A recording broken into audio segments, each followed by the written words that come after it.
खुशी छलकाएंगी किरणें, खुशी बरसाएंगी किरणें, तेरे गम की सियाही को उजाला धोने वाला है, सवेरा होने वाला है, सवेरा।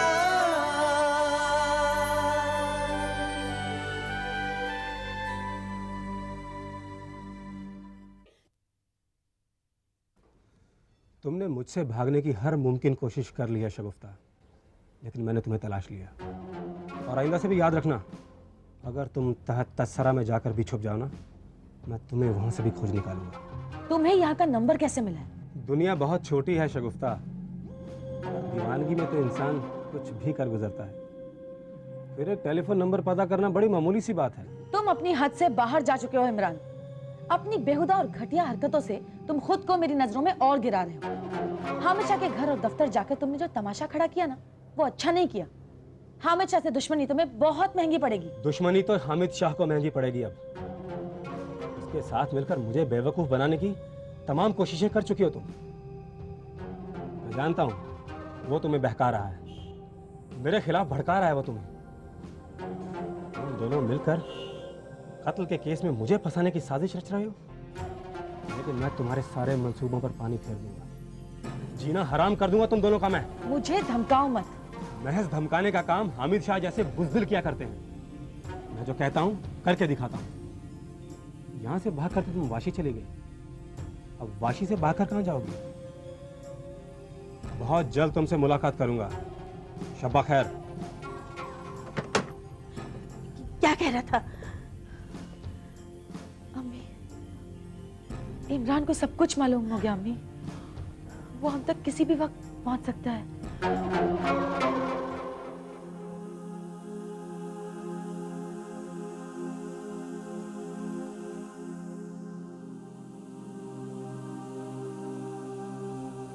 क्या बात है हामिद मियाँ, आप बहुत आहिस्ता आहिस्ता खाते हैं। आपने अब तक कुछ खाया ही नहीं। खा रहा हूँ। क्या खा रहे हैं? अब तक आपने कोई भी चीज दोबारा नहीं ली। नहीं खा रहा हूँ मैं। क्या हुआ जीजू, आपको खाना पसंद नहीं आया? अरे नहीं, ऐसी कोई बात नहीं है, खाना बहुत लजीज बना है। तो फिर खाइए ना। खा रहा हूँ। आपा, आप भी देखिए, आप दोनों की प्लेटें ऐसी की ऐसी भरी हुई है। नहीं, खा रही हूँ मैं। आपा, मुझे लगता है या तो आप लोगों को भूख ही नहीं है, या फिर आप लोग घर से खाकर आए हो।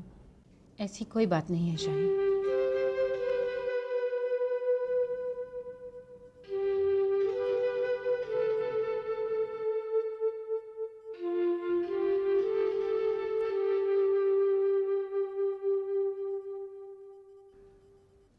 मैं समझ रहा हूं बेटे,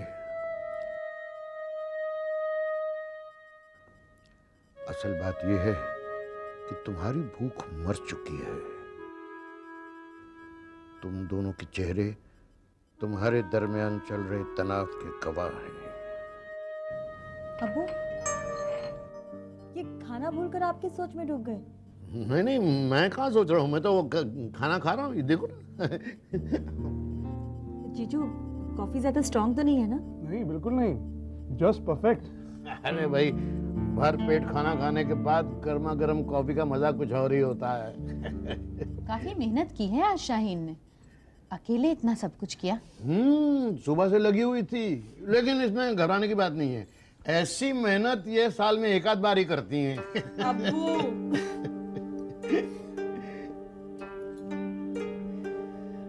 अच्छा अबू, काफी रात हो गई है, अब हमें निकलना चाहिए। इजाजत चाहूंगा आपकी। अच्छा बेटे, आप लोग आए, बहुत अच्छा लगा। शाहीन, खाना वाकई में बहुत लजीज था। शुक्रिया जीजू। चले? जी जीजू, आज रात आप लोग यहीं सो जाइए ना, कल सुबह चले जाइएगा।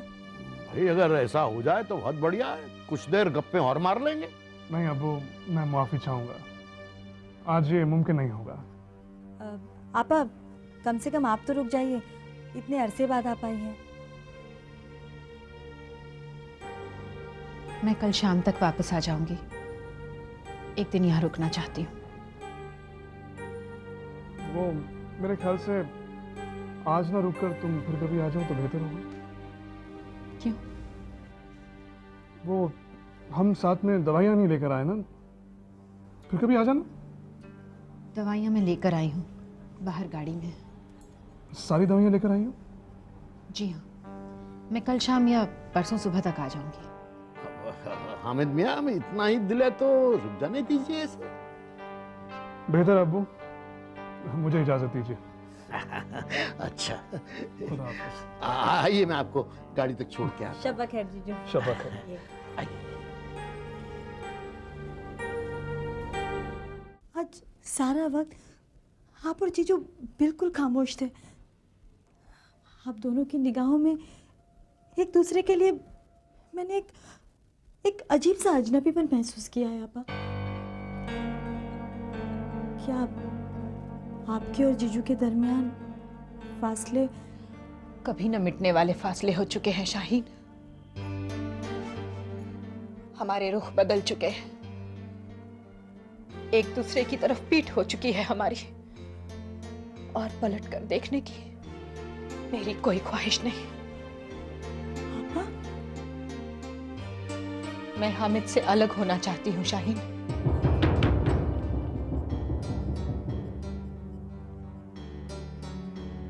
तलाक लेना चाहती हूँ मैं हामिद से।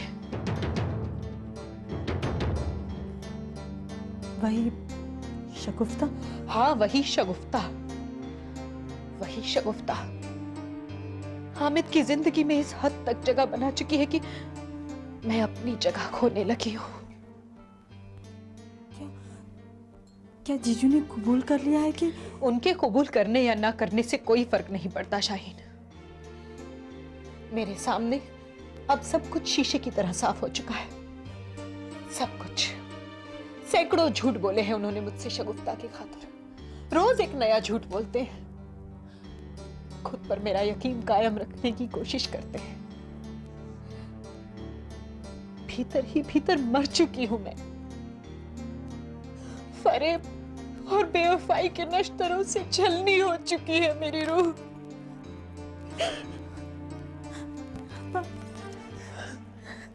नहीं शाहीन, मेरी तकदीर पर तू आंसू मत बहा। ये बदलने वाली नहीं। तेरे मेरे हम सब के आंसू सूख जाएंगे मगर। लेकिन आपा, आखिर जीजू चाहते क्या है? उनके कुछ भी चाहने से अब मुझे कोई सरोकार नहीं। मुझसे झूठ बोलकर वो शगुफ्ता को वाशी वाला फ्लैट दे चुके हैं। और तो और अब वो चुड़ैल हामिद के बच्चे की मां बनने वाली है।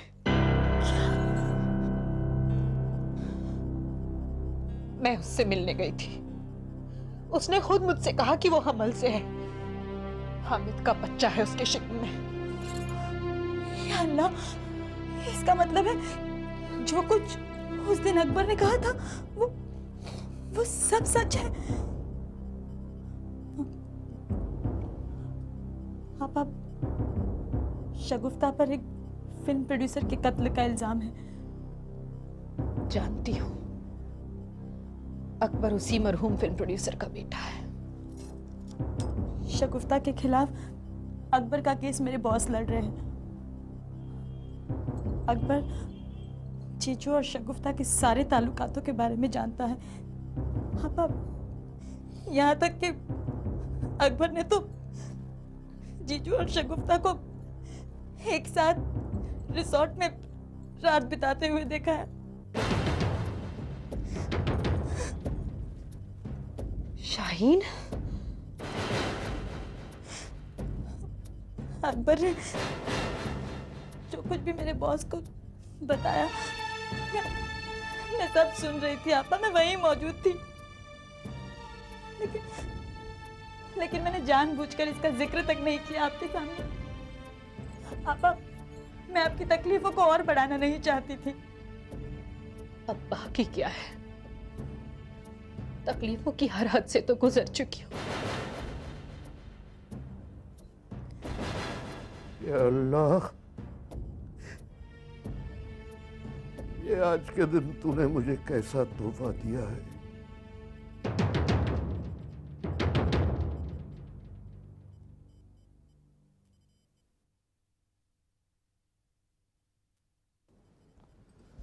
सुभद्रा, ला मुझे दे, मैं लेकर आती हूँ। गई सुबह सुबह आग लगाने। हामिद, अरे आपने तकलीफ क्यों की? सुभद्रा से कह दिया होता। क्यों? अपने अम्मी के हाथ की चाय पीने से परहेज है तुझे?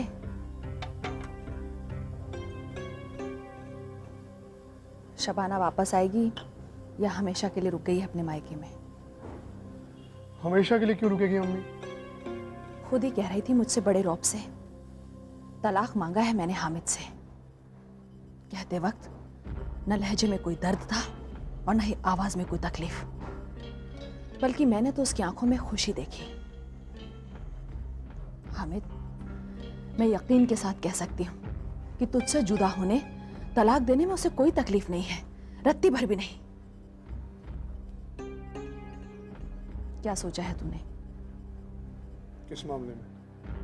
जब तलाक देना ही है तो फिर इंतजार किस बात का? किसने कह दिया कि तलाक होना ही है? शबाना खुद कह रही थी, फैसला कर चुकी है। इतना ही गुरूर है अगर उसे खुद पर, तो दे देने दे तलाक। औलाद तो दे नहीं सकती, शौहर को आजादी भी नहीं दे सकती, औलाद की खातिर अपने शौहर का दूसरा निकाह भी कबूल नहीं कर सकती। फिर ऐसी औरत से निजात पाने में ही समझदारी है। किस काम की वो औरत? ऐसी खुदगर्ज औरत को तो तलाक दे देने में ही भलाई है। बस कीजिए अम्मी, बस कीजिए। अब आइंदा अपनी जबान पर मेरे सामने तलाक लफ्ज मत लाइएगा। अपने जहन से ख्याल निकाल दीजिए कि मैं शबाना को तलाक दूंगा।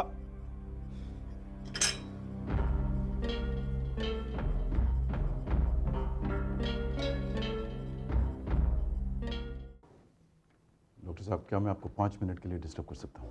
ओह मिस्टर खान, प्लीज कम, तशरीफ रखिए। शुक्रिया। कहिए, आपने अपनी बेटी के लिए फिक्र करना कम किया या नहीं?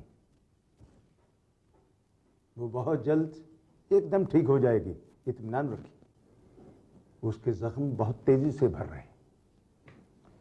डॉक्टर साहब, आप उसके जिस्मानी जख्म तो भर देंगे, मगर कुछ ऐसे जख्म हैं जो उससे ज़्यादा गहरे हैं। पता नहीं उन्हें भर सकने में कामयाब हो पाऊंगा या नहीं। मिस्टर खान, पुलिस को तो हमने इस हादसे को एक एक्सीडेंट बताया था, मगर क्या आपकी बेटी ने खुदकुशी करने की कोशिश की थी? क्या आपकी बेटी किसी जहनी परेशानी से? डॉक्टर साहब, मैं बहुत ही लाचार और बेबस बाप हूं। दौलत, शोहरत, ताकत, हैसियत, रुतबा सब कुछ होने के बावजूद एक मामूली इंसान के सामने लाचार। उसके चेहरे पर मुस्कुराहट देखने के लिए मुद्दत से तड़प रहा हूं डॉक्टर साहब। उसके गमशुदा चेहरे पर जड़े लब जैसे मुस्कुराना ही भूल चुके हैं। मिस्टर खान, इतने नाउम्मीद ना होइए। आपकी बेटी जरूर मुस्कुराएगी। उसके पास वजह है मुस्कुराने की।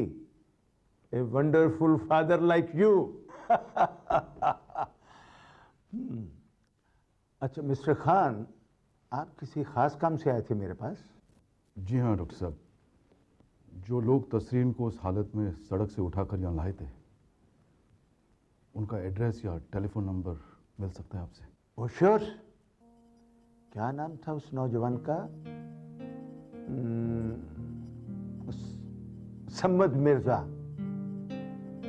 भाई, पुलिस को दोबारा बयान वगैरह के लिए उनकी जरूरत ना पड़ जाए, इसलिए मैंने एहतियातन उनसे उनका कार्ड ले लिया था। Can I have that card doctor साहब? Oh sure.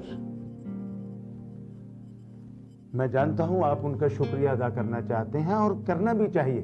भाई, उनकी वजह से आपकी बेटी की जान बची है। ये लीजिए। शुक्रिया डॉक्टर साहब।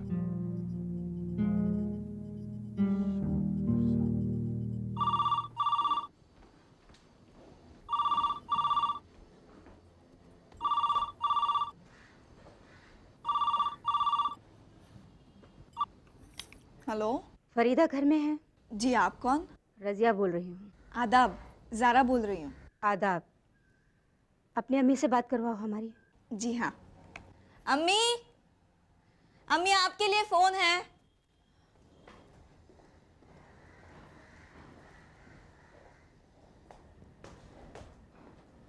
किसका फ़ोन है? आरजू की अम्मी का फ़ोन है।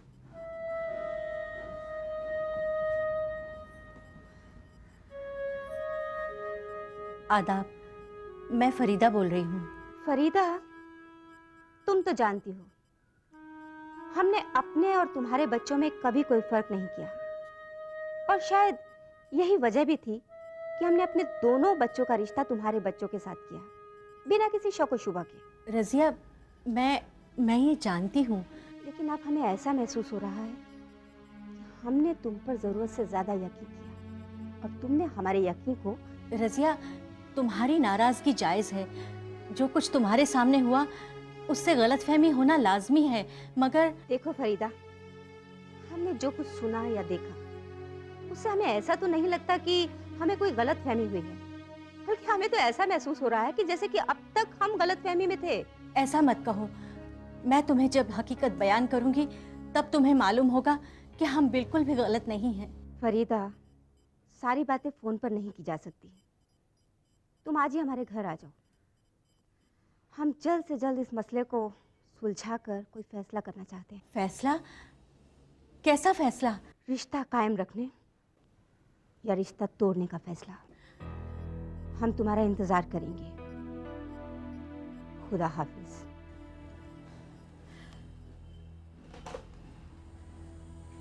क्या हुआ अम्मी? इत्मीनान रखिए, इतनी परेशान ना होइए। क्या कहा उन्होंने? ज़ारा, क्या हुआ, क्या बात है? रजिया का फोन था, बहुत नाराज लग रही थी, मुझे मिलने बुलाया है।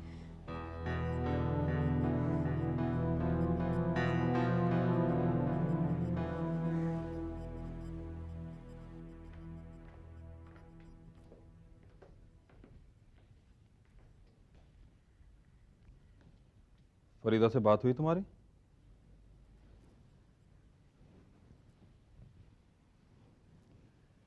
जी हाँ। क्या कहा उन्होंने? सारी बातें फोन पर थोड़ी ही करती। मैंने उसे यहाँ आने को कहा है। कब आ रही है? आज ही आ रही है। हो सके तो आप दोनों भी मौजूद ही रहिएगा। आज सारी बातें उससे साफ साफ कर लेंगे।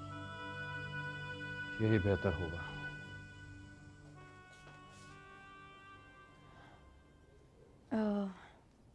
आदाब।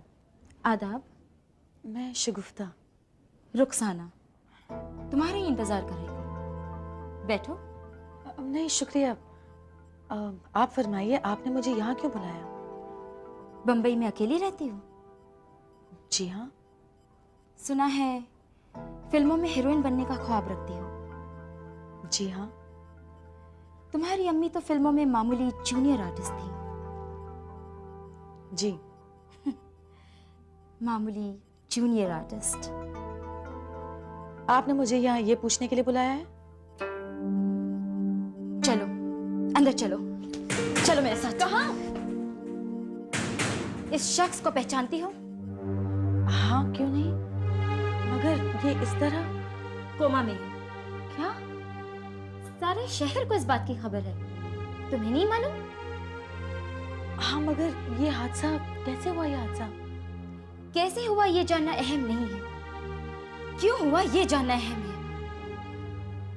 रुखसाना जी, मैं आपकी बात समझी नहीं। मैंने तुम्हें यहाँ ये समझाने के लिए बुलाया है कि ये शख्स जो मेरा शौहर है तुम्हारा बाप है।